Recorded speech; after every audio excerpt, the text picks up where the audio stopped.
Ever feel like you're running in place? Putting in the hours, but not really getting any closer to the life you actually want? What if the problem isn't your circumstances, your job, or the economy, but the entire approach you've been taught to have toward your own life? That feeling is exactly why the wisdom of Jim Rohn has resonated with millions. He dedicated his life to cutting through the noise and teaching the fundamental principles of success, not just financially, but in character and fulfillment. And a lot of his most powerful advice is aimed directly at those of us with time still on our side. This is essential wisdom for anyone under 40, because it's not about a quick fix. It's about building a foundation that will last your entire life. And it all starts with one non-negotiable, foundational idea.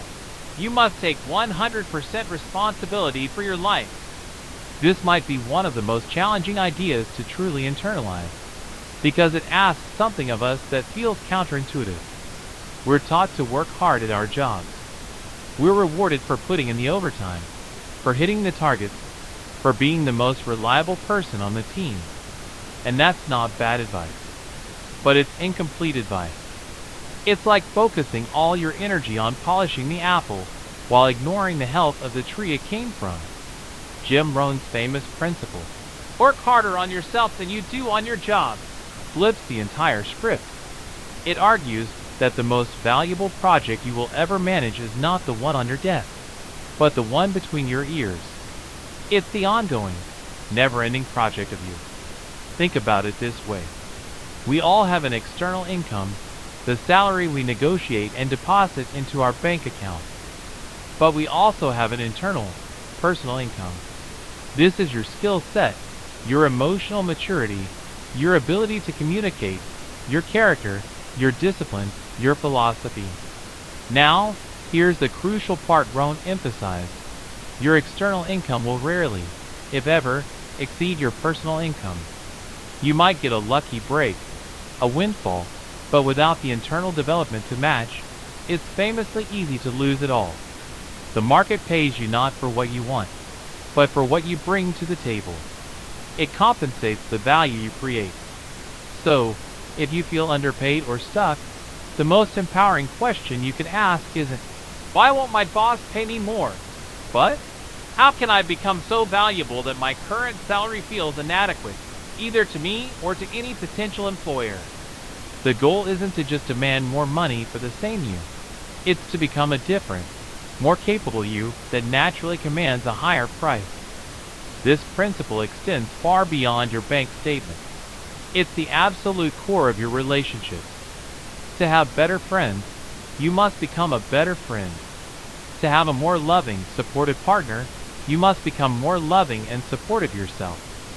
We often enter relationships with a shopping list of what we want to receive: understanding, patience, kindness, adventure. But the real work is in becoming the person who can give those things. You attract who you are. A relationship, at its best, is a merger of two complete, developed individuals, not a rescue mission for one incomplete person looking for another to fill their gaps. The same goes for your family life. To have a more peaceful home, you have to become a more peaceful presence within it. You cannot demand an environment you are not contributing to creating. This is the heart of Rohn's simple yet profound formula. For things to change for you, you have to change. For things to get better, you have to get better. We spend so much energy trying to rearrange the circumstances of our lives, hoping that a new city, a new job, or a new relationship will be the magic key that finally makes everything click. And while a change of scenery can help, it's a temporary fix if the person in the mirror remains the same. The same patterns, the same fears, the same limitations will simply repackage themselves and reappear in the new situation. You take you with you everywhere you go. Lasting change isn't about finding a new landscape. It's about developing new eyes to see the world with. It's an inside-out game, not an outside-in one. So what does working on yourself actually look like in practice? It's not about vague self-care. It's about deliberate, disciplined personal development. It's the commitment to becoming a student again. It means dedicating time, every single day, to feeding your mind not with more entertainment, but with education. It's reading the books that challenge your thinking, listening to podcasts that introduce you to new concepts, and seeking out mentors, either in person or through their work, who have already walked the path you want to be on. It's auditing your own weaknesses without judgment and deciding to improve them. Are you a poor communicator? Then work on it. Do you lack financial literacy? Learn it. Is your temper short? Practice patience. This is the real work. It happens in the quiet hours before the world wakes up or after it goes to sleep. It's the investment you make in yourself that compounds over years, paying dividends in every single area of your life. Your job is what you do, but your personal development is about who you become. And ultimately, who you become determines everything you will ever have, achieve, and contribute. Now, all of this talk about becoming more valuable, taking responsibility, and personal development sounds great in theory. It's inspiring. We hear it, and we nod our heads. But then Monday morning comes around, the emails pile up, the distractions buzz in our pockets, and our best intentions get lost in the whirlwind of the urgent. This is where the rubber meets the road. This is where philosophy has to turn into practice, and that transformation requires one thing above all else: discipline. It's not a glamorous word. It sounds restrictive, harsh even. But Jim Rohn reframed it beautifully, not as a punishment, but as the essential pathway to freedom. He called discipline the bridge between goals and accomplishment. Think about that. A goal without a disciplined plan is just a wish, a daydream. It's standing on one side of a raging river, looking at the beautiful shore on the other side, but without a bridge, you're never going to get there. Discipline is how you build that bridge, one plank at a time, through daily action. The challenge is that discipline, in the moment, feels difficult. It's the pain of waking up early when you want to hit snooze. It's the pain of turning down a night out to work on a skill. It's the pain of saving money instead of spending it on something shiny. It's uncomfortable.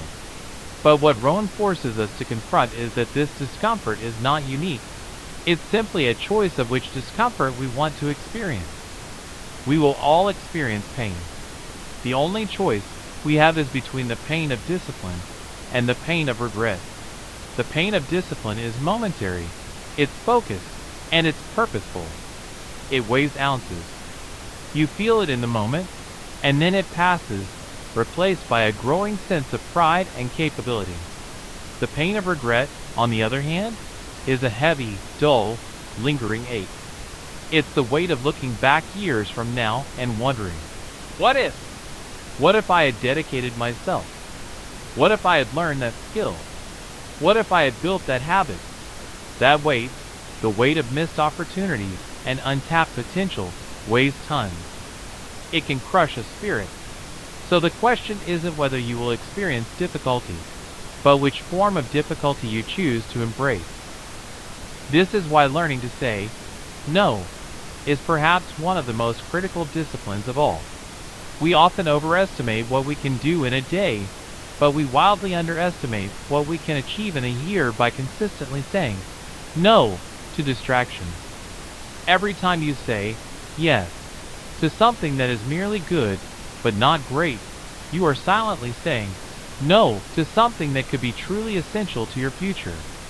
You're saying no to time with your family, no to working on your business, no to reading that book, no to getting proper rest. Guarding your time fiercely isn't about being selfish or rude. It's about being a faithful steward of your one and only life. It's about recognizing that your time is the currency of your destiny, and you must spend it wisely on investments, not on expenses. It means valuing your own mission so highly that you become protective of the hours required to achieve it. This means turning off notifications, setting boundaries, and understanding that not every invitation requires your presence. It's making a conscious decision every day to design your life around your priorities. rather than letting the world's demands design your life for you. Ultimately, discipline is the highest form of self-respect. It's you telling yourself that your future is worth the temporary discomfort, that your goals are worth the daily effort, and that you are worthy of the life you are working so hard to build. With a foundation of responsibility, a commitment to personal development, and the discipline to see it through, we then arrive at the natural question. Okay, but where am I actually going? It's a terrifyingly simple question that most of us avoid answering with any real specificity. We have a vague sense of wanting to be successful, or happy, or secure, but we haven't defined what that actually looks like in the real world. We're like a ship setting sail without a destination, simply hoping to find a friendly shore eventually. And Jim Rohn had a stark warning about this approach. He said, "If you don't design your own life plan, chances are you'll fall into someone else's plan. And guess what they have planned for you? Not much." That isn't just a quote. It's a cold splash of water to the face. It's the realization that a life without a plan doesn't remain neutral. It gets absorbed. It gets co-opted by your employer's plan for your time, by advertisers' plans for your money, by social media's plan for your attention, and by the well-intentioned but often limiting expectations of your family and friends. You end up living a life that is a collection of other people's agendas. And one day you might wake up and wonder how you got there and, more importantly, where you went. This is why goals are not just helpful, they are essential. They are the antidote to that drift. A goal is nothing more than a dream with a deadline, but that simple act of giving it a structure transforms it from a fleeting wish into a tangible target. Goals give your energy a direction. Think about the difference between a light bulb and a laser. A light bulb emits energy too, but it's scattered, diffuse, lighting up a whole room softly. A laser concentrates that exact same amount of energy into a single, focused, powerful beam that can cut through steel. Without goals, our effort, our ambition, our discipline is like that light bulb, spread out, illuminating nothing in particular. But a well-defined goal acts like a lens, focusing all of our scattered energy into a single point of incredible power and effectiveness. It turns activity into achievement. It provides a filter for your decisions. When an opportunity arises, you can hold it up against your goal and ask, "Will this help me get there?" If the answer is no, it becomes much easier to exercise that discipline and say no. The goal becomes your compass. And this is where we move from the theoretical to the practical, because Rohn believed a goal wasn't real until it left your head and existed in the world.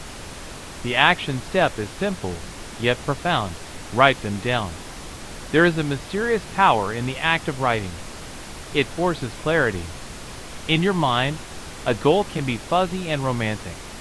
On paper, it has to be specific. "I want to be rich" is a fantasy. "I will increase my income by 20% in the next 12 months by developing a new skill set and taking on freelance projects" is a goal. Writing it down makes it a contract with yourself. It's no longer a thought. It's a commitment. It moves from the abstract realm of ideas into the concrete world of action. This is why he said a goal properly set is halfway reached. The hardest part is often the very act of defining what you truly want, stripping away the expectations of others, and listening to your own ambition.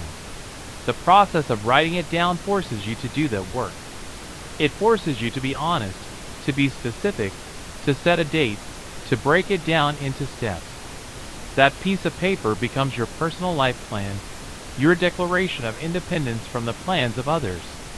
It is the blueprint you created, and every day then becomes an opportunity to pick up a tool and build one deliberate action at a time toward the life you design. It's impossible to talk about building a better future without talking about money. For many, this is where the conversation gets uncomfortable, charged with anxiety, frustration, or even a sense of hopelessness. We often see money as this external force, a scorecard we're failing, a complex game whose rules are hidden from us. But Jim Rohn approached finances from a completely different and far more empowering angle. It wasn't about the money itself. In fact, he famously said, "Become a millionaire not for the money, but for what it will make of you to achieve it." Let that sink in for a moment. The goal isn't the pile of cash. The goal is the person you have to become to create that pile of cash. The money is simply the proof of concept, the tangible evidence that you have developed the character, the skills, and the discipline of a person who can create and manage wealth. The journey to financial independence is the world's most effective personal development course. It will force you to grow in ways you can't even imagine. Think about the qualities of someone who successfully builds wealth from the ground up. They have to become disciplined to control their spending. They have to become patient to let their investments grow. They have to become knowledgeable to understand how money works. They have to become resilient to weather market downturns and setbacks. They have to become creative to find new ways to add value and increase their income. They have to become responsible and forward-thinking. The process forges you. The $1 million is just the medal you get at the end of the marathon for becoming the type of person who could run it. This reframes the entire pursuit from a stressful scramble for more dollars into a meaningful journey of self-improvement. You're not just saving money. You're building integrity. You're not just investing. You're cultivating patience and wisdom. You're not just earning. You're increasing your capacity to contribute value to the marketplace. So how do you embark on this journey? The practical steps are simple to understand, though they require that discipline we talked about to implement. First, you must learn to live on less than you earn.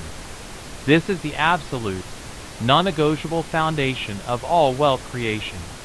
It sounds elementary, but it's where most plans fail. It doesn't matter how much money you make. If you spend it all, or worse, spend more than you have, you are building on quicksand. This isn't about deprivation. It's about choice and awareness. It's about aligning your spending with your values, consciously deciding that your future freedom is more valuable than a temporary pleasure today. Once you've created the gap between what you earn and what you spend, you must invest the difference. This is how you turn your discipline into a force that works for you 24 hours a day. Letting that money sit in a checking account is a missed opportunity. Investing it, whether in a retirement account, a low-cost index fund, or educating yourself to start a side business, is how you put it to work. This is where you learn about the power of compound interest, which Rohn called the eighth wonder of the world. It's not about making a quick fortune. It's about making consistent, smart decisions over a long period of time and allowing mathematics to do the heavy lifting for you. Finally, you must develop a sophisticated understanding of debt. Not all debt is created equal. Rohn's advice was to avoid debt for liabilities, things that drain your resources and lose value the moment you buy them, like expensive cars, lavish vacations on credit, or the latest gadgets on a payment plan. This kind of debt is a chain that locks you into the past. However, he encouraged understanding how to use leverage for assets, things that put money into your pocket or increase in value over time, like education that increases your earning potential or a mortgage on a sensible income property. This kind of debt, used wisely and cautiously, can be a tool that accelerates your progress. Mastering your finances, therefore, is ultimately about mastering yourself. It's the practical application of all the principles that came before it, and it's one of the most concrete ways to measure the person you are becoming. As we build this life of purpose, we quickly realize we are not building it in a vacuum. Our journey is profoundly influenced by two things: the people we surround ourselves with and the way we choose to see the world. Jim Rohn understood that success is not a solitary pursuit, it's a team sport, and the first step is choosing the right teammates. He gave us a powerful lens through which to view our relationships. You are the average of the 5 people you spend the most time with. This isn't just a catchy phrase. It's a statement of profound truth about human nature. We are social creatures, wired to adapt to our environment. Without even realizing it, we begin to adopt the language, the attitudes, the ambitions, and even the income level of our closest circle. Your network truly determines your net worth, not just in your bank account, but in the richness of your character and the height of your aspirations. Spend your time with people who are cynical, who gossip, who are settled in their dissatisfaction, and you will feel your own energy and optimism slowly drain away. Conversely, spend your time with people who are curious, driven, generous, and optimistic, and you will find yourself stretching to meet that standard. This isn't about discarding old friends out of some cold, calculating ambition. It is about consciously evaluating your circle and understanding the influence they have on you. It's about having the courage to gradually spend more and more time with people who challenge you to be better, who have the values and success you aspire to have. Seek out mentors, even from a distance through their books and talks. Find peers who are on a similar path of growth. Actively build an environment that pulls you up instead of one that holds you down. To thrive in that kind of environment, you must adopt a specific mindset towards learning. The world often tricks us into believing that education is something that ends with a diploma. We complete our formal schooling and heave a sigh of relief, believing the hard work of learning is over. But Rohn turned that idea on its head. He said, "Formal education will make you a living. Self-education will make you a fortune. That diploma might get you your first job, but what you do after that, the knowledge you proactively seek out on your own time, is what will build your entire future." This is the philosophy of continuous learning. It's the recognition that your mind is the most powerful tool you possess, and like any tool, it must be sharpened constantly. This means dedicating time every single day, even if it's just 30 minutes, to feeding your mind not with entertainment, but with education. It's reading books that expand your thinking, listening to podcasts that teach you new skills, and seeking out seminars that challenge your perspective. This daily habit is the compound interest of personal development, small, consistent deposits of knowledge that accumulate into a fortune of wisdom and capability over time. And on that path of continuous growth, you will inevitably encounter the very things most people spend their lives running from: challenge and failure. Our natural instinct is to see a difficult situation and wish it would just go away. We wish for an easier path. But Rohn offered a brilliant refrain: "Don't wish it were easier, wish you were better." This single shift in perspective changes everything. It transforms a problem from a roadblock into a training ground. It moves the focus from the external obstacle to your internal capacity to overcome it. Every challenge is then seen as a necessary drill designed to strengthen you, to teach you resilience, to force you to innovate and adapt. Similarly, failure must be reclassified. In our deepest moments of disappointment, it's easy to internalize it and decide, "I am a failure." But this is a catastrophic error. Failure is not an identity. It is an event. It is data. It is a lesson dressed in work clothes. It's not a verdict on your potential. It is feedback on your approach. The person who ultimately succeeds is not the one who never failed. It is the one who fails, learns, adjusts, and tries again with newfound wisdom. They embrace the temporary pain of failure to avoid the permanent pain of regret.